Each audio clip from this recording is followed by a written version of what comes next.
2025 is the year of extraction shooters. Let's go ahead and talk about it. What's up, guys? It's your boy, Cheesehead Troy, and today we're going to go ahead and have a genuine conversation about the state of extraction shooters in 2025. We have 4 extraction shooters that we're going to talk briefly about, those being Delta Force, those being Arena Breakout Infinite, those being Gray Zone Warfare, and lastly, the cream of the crop, Escape from Tarkov. We're also going to talk about the future of the extraction shooter genre and why I think one of these 4 games is going to be the pinnacle of extraction shooters by the end of 2025, and I'll explain what that means in a second, and why I believe the extraction shooters are here to stay. So let's start right away. Let's go ahead and get this out of the way. What is an extraction shooter? An extraction shooter is, in its very basic concept, you go into a map, whether it's by yourself or with 2, 1, 3, a squad of up to 4 typically, and everything you go in with, if you die, you lose. And when you're in the map, your goal is to go and find loot, go and do missions, go and do things so that when you extract, you are getting money, you are getting more gear, you're getting better gear, and you're able to go and do these things over and over and over on different maps with different missions to then again earn more things. What's really cool about extraction shooters is there is a loop that goes with it, but it's a loop that typically doesn't get very boring. There's always something new to do. There's things that you can use that money towards, like building a black site, your little home base, so that you can get better gear easier, stuff like that, produce more money. There's all kinds of crazy things you can do within the extraction shooter genre. So that is extraction shooters in their basic, I guess, ideology and how they are worked. There are a couple differences in style of extraction shooter.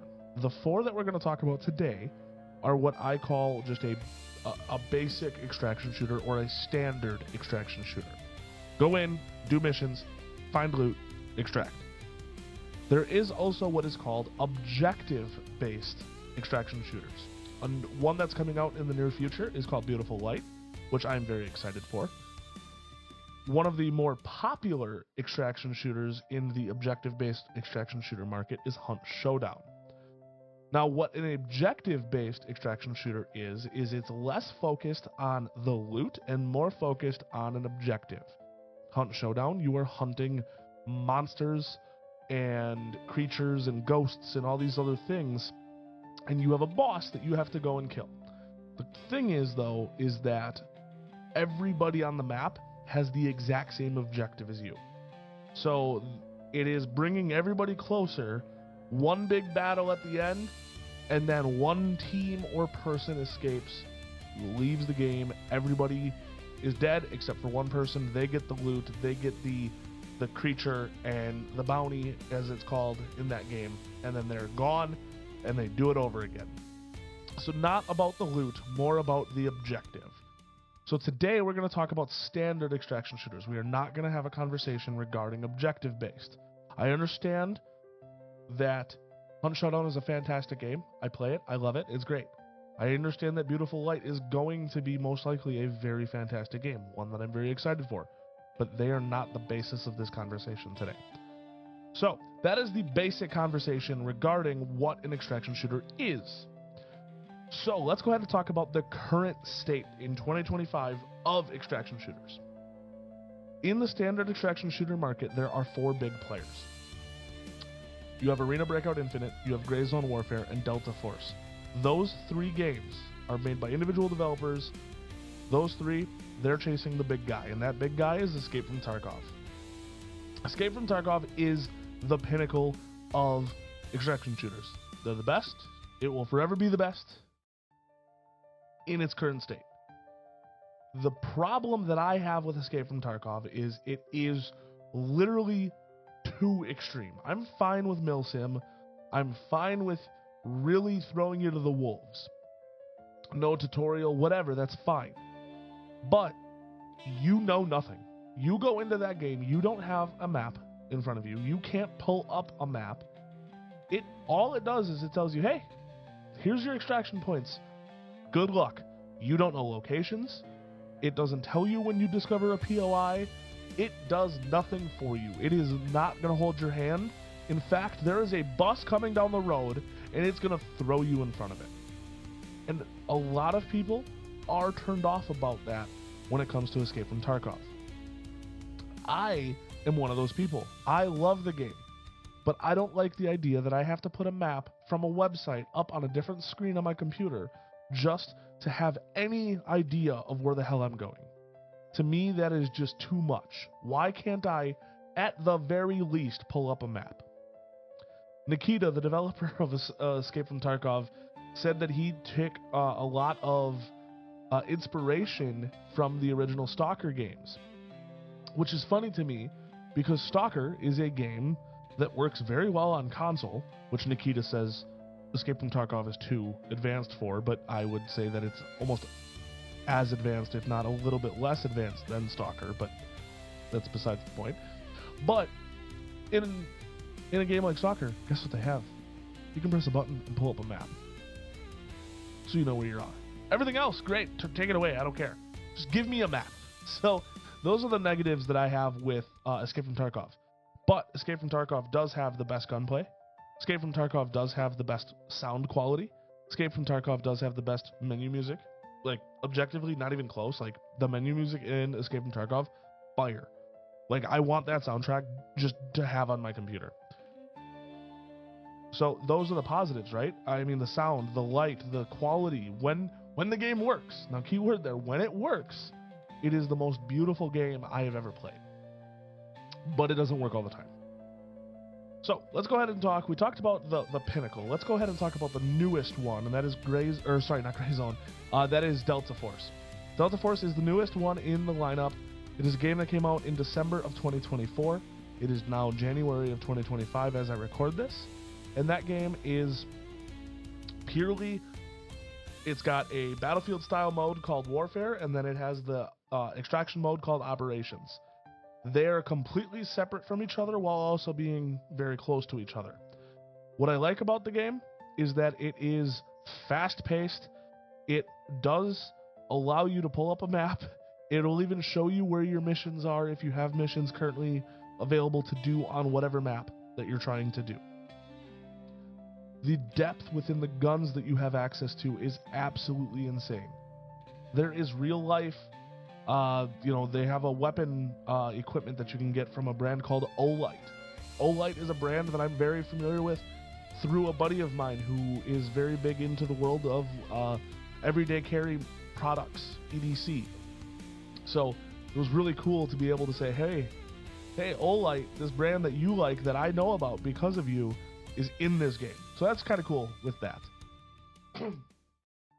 All in all, though, Delta Force has one kind of problem that some people have brought up, and that is that there's operators. Each operator has a different ability. Now, they're not out of this world crazy abilities like a Valorant or an Overwatch. They're, for the most part, realistic abilities, but there's abilities, and it can take away from some of the immersion a little bit when you have this ability that you can run super fast because of an exoskeleton that you have built onto your legs, or any of those crazy ideas and things. So that's kind of the negative with Delta Force. But Delta Force is the newest one, and currently, in my opinion, the one that is got the most attention brought to it, especially because there's a new season coming out in a matter of days here. And just keep in mind, I will be doing a full video not only playing the new season, but talking about my experience with the new season. Then you have Arena Breakout Infinite. Now, Arena Breakout Infinite is Tarkov Light. It is everything that you hate about Tarkov, improved. It's everything you like about Tarkov, the same.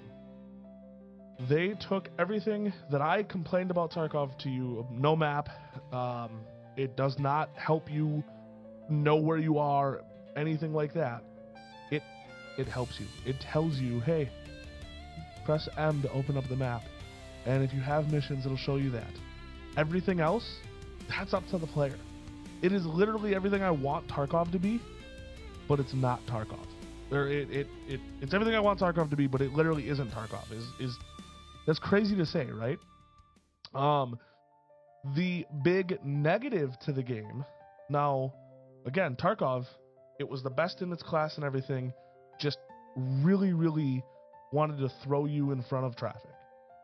Arena Breakout Infinite is everything that Tarkov wasn't, but it still has a negative. And that negative can be a very, very problematic negative.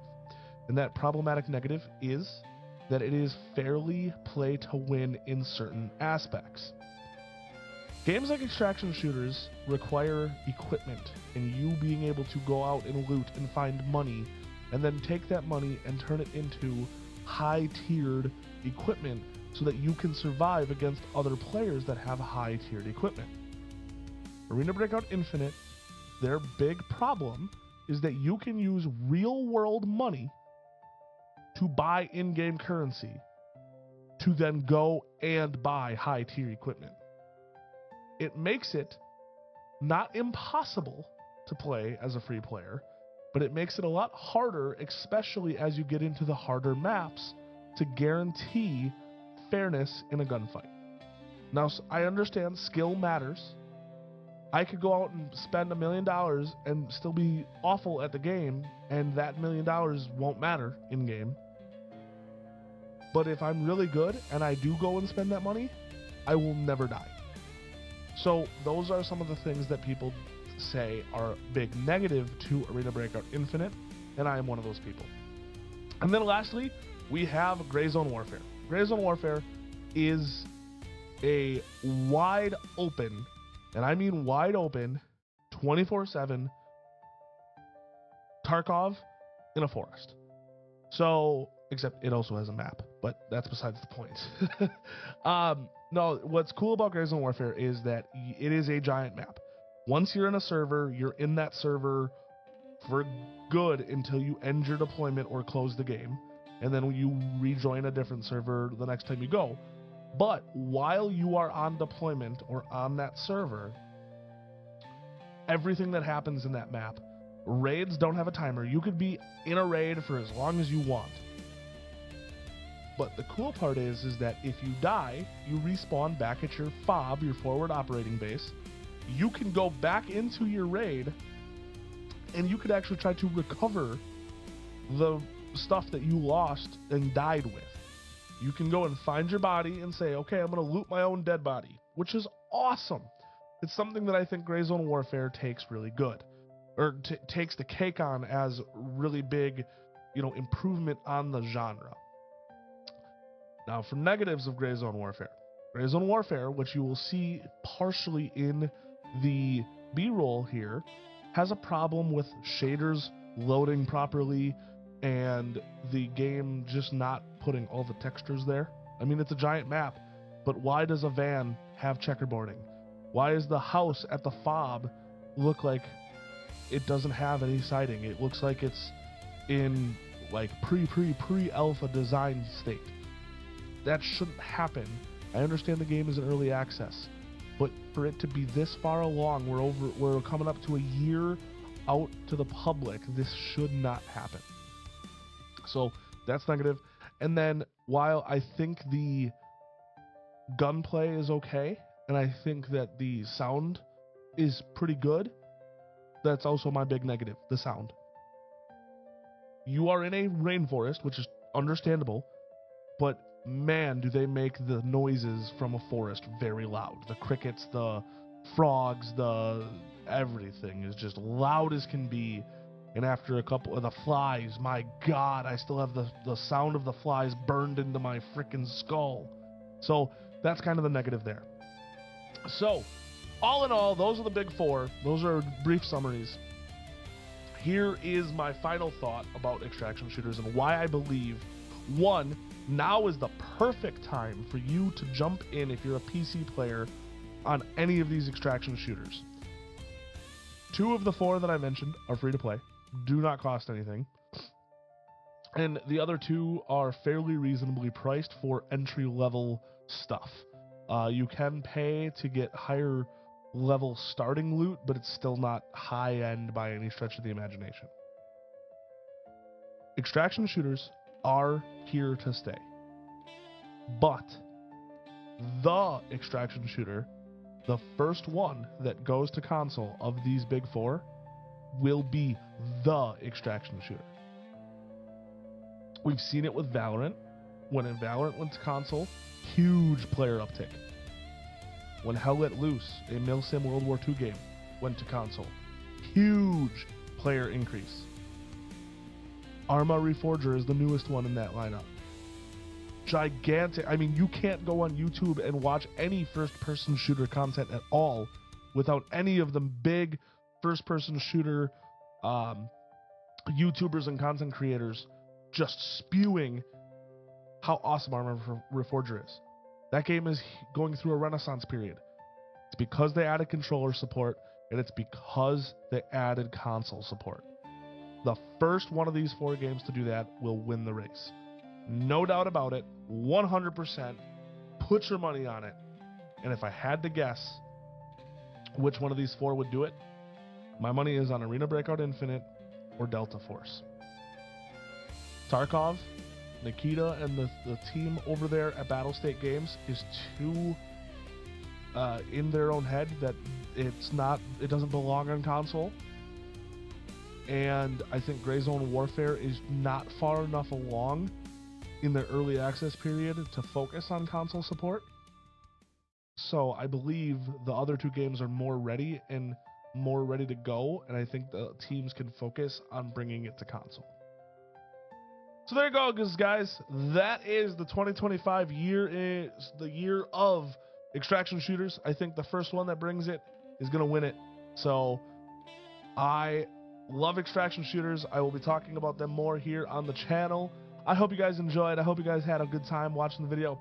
Please like and subscribe, and then do me a solid. Tell me which extraction shooter is currently your favorite of the ones that we talked about, and which one do you think will be the first one to make the jump over to console. Alright guys, it's your boy, Cheesehead Troy. Peace out. We'll see you on the next video.